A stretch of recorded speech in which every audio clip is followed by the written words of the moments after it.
নমস্কাৰ সকলোকে পুনৰবাৰ স্বাগতম জনাইছো মোৰ ইউটিউব চেনেল জন্ম কাহিনীলৈ আৰু আজি ক'বলৈ ওলাইছো তাঁতশালৰ বিষয়ে ববিন বটাৰ পৰা তাঁত হালত দাঙি তাঁত বোৱালৈকে প্ৰত্যেকটো কামৰ মই বিৱৰণ দিবলৈ চেষ্টা কৰিম আৰু তাৰ লগে লগে তাঁতশালৰ লগত জড়িত প্ৰত্যেকটো বস্তু তাঁতশালৰ প্ৰতিটো অংগ পতংগ মই আপোনালোকক চিনাকি কৰি দিবলৈ চেষ্টা কৰিম সো বলক আমি ভিডিঅটো আৰম্ভ কৰোঁ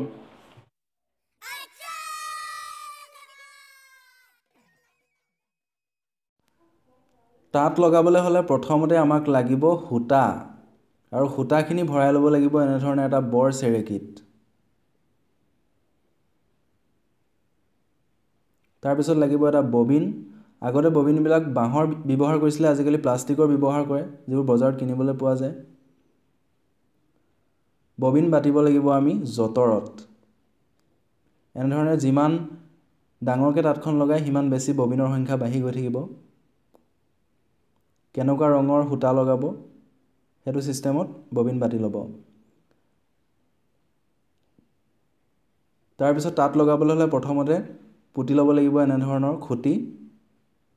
আৰু লগতে পুতি ল'ব লাগিব খুঁটি চিৰি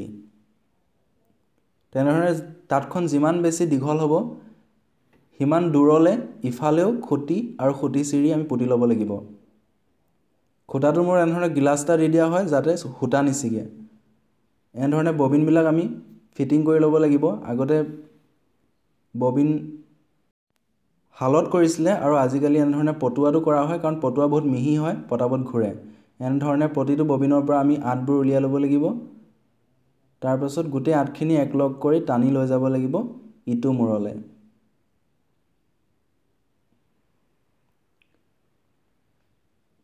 এনেধৰণে ভৰাই দিব লাগিব ইটো মূৰত এক পাক দি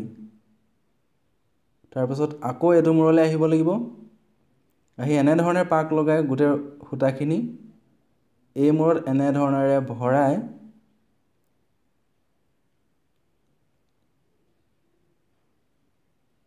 লৈ যাব লাগিব আমি ইটো মূৰলে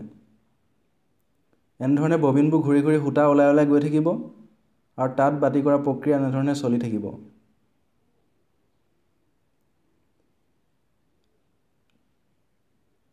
তাত বাতি কৰা প্ৰক্ৰিয়াটো শেষ হোৱাৰ পাছতে তাতখনে এনেধৰণৰ এটা ৰূপ ল'ব যেহেতু এখন চাদৰ লগোৱা হৈছে দুই মূৰে পাৰি আছে বা জোৰ আছে আৰু বাতি কৰা শেষ কৰাৰ পাছত এনেধৰণে খুঁটিটো উলিয়াই দিয়া হ'ব আৰু তাৰ হলনি ভৰাই দিয়া হ'ব এডাল বাঁহৰ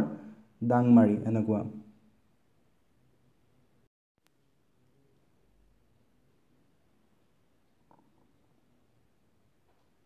তাৰ পাছতে ডাংমাৰিডাল ধৰি থাকিবৰ কাৰণে এনেধৰণে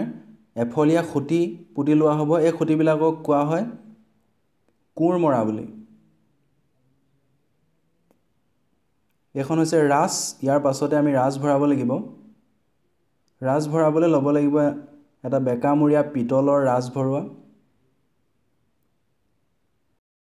আৰু জোখৰ মতে মিলাই ৰাছখনত প্ৰতিটো ৰাছৰ কাঠিৰ ফাকে ফাকে এজোৰকৈ সূতা ভৰাই যাব লাগিব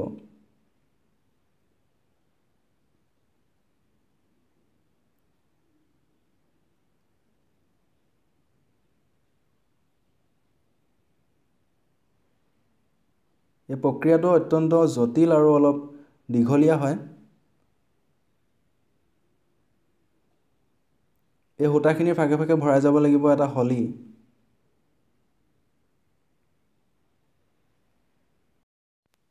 তাৰ পাছত ৰাছখন ভৰাই হোৱাৰ পাছত খুলিব লাগিব সূতাখিনি আৰু লাহে লাহে ৰাছখন এইফালে চলাই চলাই আনি থাকিব লাগিব অলপ দেৰি চলোৱাৰ পাছতে লাগিব আমাক এটা তুলুঠা তাৰপিছত তুলুঠাত আমি এনেধৰণেৰে পকাই ল'ব লাগিব তাঁতখন আৰু যিমানে ৰাছখন এইফালে আহি থাকিব সিমানে তুলুঠাত পাক খাই খাই আহি থাকিব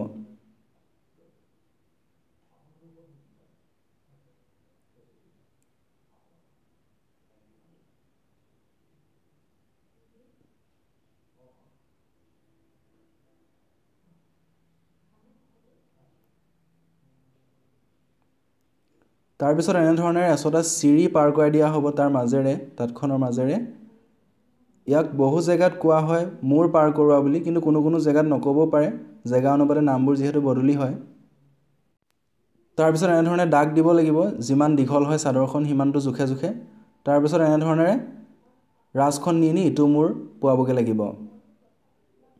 সম্পূৰ্ণ ইটো মূৰ পোৱাৰ পাছত আমি এটা খুঁটাবোৰ খুলি দিব লাগিব আৰু তাৰ পাছত তাঁতখন সম্পূৰ্ণৰূপে তুলঠাটোত মেৰিয়াই লোৱা হ'ব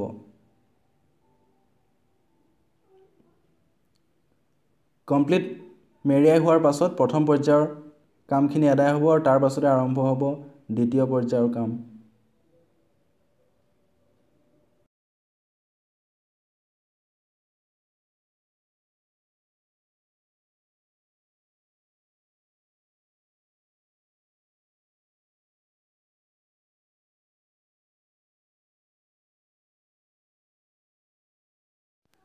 দ্বিতীয় পৰ্যায়ৰ কাম হ'ল বৰ তোলা তাৰ বাবে লাগিব আমাক এটা প্লাষ্টিকৰ বা বাঁহৰ বৰ তোলা চুঙা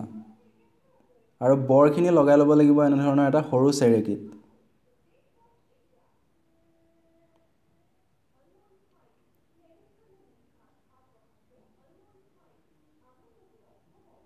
তাৰ পিছত কিছুমান হলি আৰু চিপকাঠি ইয়াত ব্যৱহাৰ কৰা হ'ব অলপ শকতবোৰ হলি আৰু ক্ষীণবোৰ চিপকাঠি এনে ধৰণৰ চিপকাঠিত এটা গাঁঠি দি বৰডাল পাৰ কৰাই দিয়া হ'ব তাঁতখনৰ মাজেৰে আৰু ইয়াকো কোৱা হয় মূৰ পাৰ কৰোৱা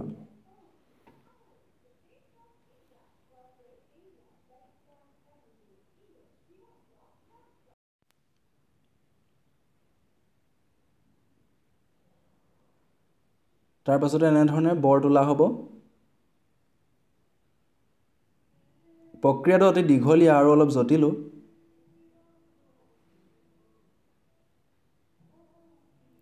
কাৰণ প্ৰতিডাল সূতাৰ মাজে মাজে পাৰ কৰাব লাগিব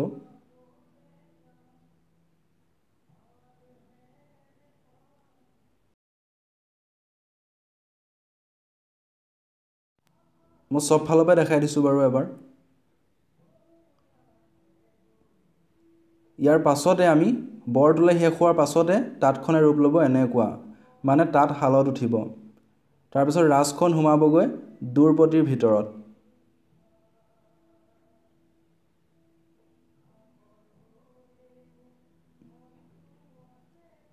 দেখাই দিছোঁ সম্পূৰ্ণ তাঁতখন এনে ধৰণৰ এটা ৰূপ ল'বগৈ তাৰপিছত আমি বাতিব লাগিব মুহুৰা বাতি সেই মুহুৰাটো আনি আমি লগাবহি লাগিব মাকুত আৰু মাকুত লগাওঁতে মুহুৰাটোৰ ভিতৰেৰে আমি যিডাল সৰু লাঠি ভৰাই দিওঁ এই লাঠিডালক কোৱা হয় গেৰেলি মাৰি তাৰ পাছতে আমি তাত বব পৰা হৈ যাব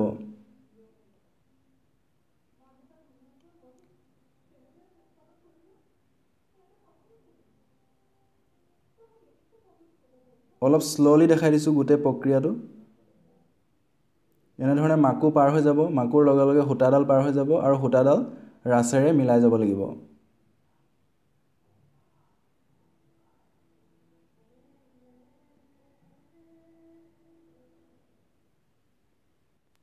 ইয়াৰ পাছতে বলক আমি তাঁতখনৰ প্ৰতিটো অংগ পতংগৰ লগত চিনাকি হওঁ ইয়াত তুলুঠাটোৰ মাজেৰে যিডাল পাৰ কৰাই থৈছে এডালক কোৱা হয় কাণত দিয়া তাৰপিছত এয়া হ'ল তাঁতশালৰ খুঁটা আৰু তাঁতশালৰ খুঁটাৰ ইমূৰৰ পৰা সিমূৰলৈ ইটো খুঁটাৰ পৰা সিটো খুঁটালৈ ঘাট কটা যিডাল লাঠি দিয়া আছে এডালক কোৱা হয় জখলা আৰু তাঁতখনৰ ওপৰত এডাল যিডাল লাঠিয়ে ধৰি আছে গোটেই তাঁতখন এডালক কোৱা হয় চালিমাৰি এই চালিমাৰিতে লাগি আছে এনে ধৰণৰ কিছুমান নাচনি প্ৰতিটো চাবে চাবে ইহঁতি নাচি থাকে আৰু এই নাচনিখিনিক ধৰি থকা এইবোৰ হ'ল নাচনিৰ জৰি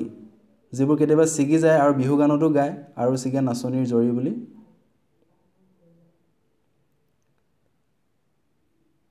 এইবোৰ হৈছে নাচনি তাৰপিছত অলপ তললৈ বলক তললৈ দুডাল লাঠি দেখিছে বৰখিনি ধৰি আছে আৰু তলফালে তাতে